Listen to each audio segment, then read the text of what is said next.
এয়া যোৱাকালি দুপৰীয়া মায়ে গাঁৱৰে দাদাহঁতৰ পথাৰত ধান দাবলৈ গৈছিলে। যিহেতু কালি আমি দুইজনী ঘৰতে এনেই আছিলো, মায়ে কৈ থৈ গ'ল যাওঁতে দুপৰীয়া তহঁত দুইজনীও টেঙা লৈ যাবি বুলি। আৰু পথাৰৰ লগত যে কিমান বছৰ দিন আমাৰ একো সম্পৰ্ক নাই, এই ধান পকা দিনবোৰত আগৰ কথাবোৰ মনত পৰে। মাহঁতে দিনত ধান দাই থাকে আৰু দেউতাই মোক স্কুলৰ পৰা আনি ঘৰত কথমপি সুমুৱাই ভাতকেইটা খুৱাই ডাইৰেক্ট পথাৰলৈ লৈ যায়। আৰু দেউতাই ধান আনিবলৈ যাওঁতে খালী ঠেলাখন যে লৈ যায়, সেইকণ বাট মই ঠেলাখনত উঠি যাওঁ।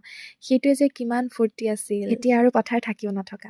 বাৰু, আমাৰ মাতাশ্ৰী বাওঁহতীয়া দি আৰু মোৰ যে ইমান দিন পথাৰৰ লগত সম্পৰ্ক নাই বুলি ধান দাব নাজানো বুলি ভাবিছে নেকি?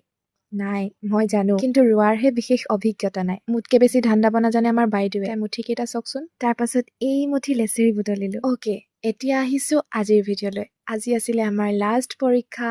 আগৰ ভিডিঅ' ক্লিপ একো ল'বলৈ নহ'ল। তাৰ পাছত এয়া কিবা মৰ্টন বিতৰণ চলি আছে, ৰ'ব।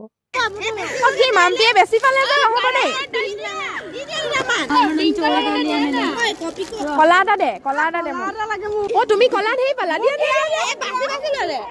আমি মানে ক'ত আছো সেইবোৰ পাহৰি যাওঁ এইবোৰ সময়ত। সঁচাকৈ আমি ফৰ্থ চেমলৈ পোৱা ষ্টুডেণ্ট নে? তাৰ পাছত পৰীক্ষা শেষ হোৱাৰ ফূৰ্তিত আজি বহু দিনৰ বিৰতিত লুডুখন খেলি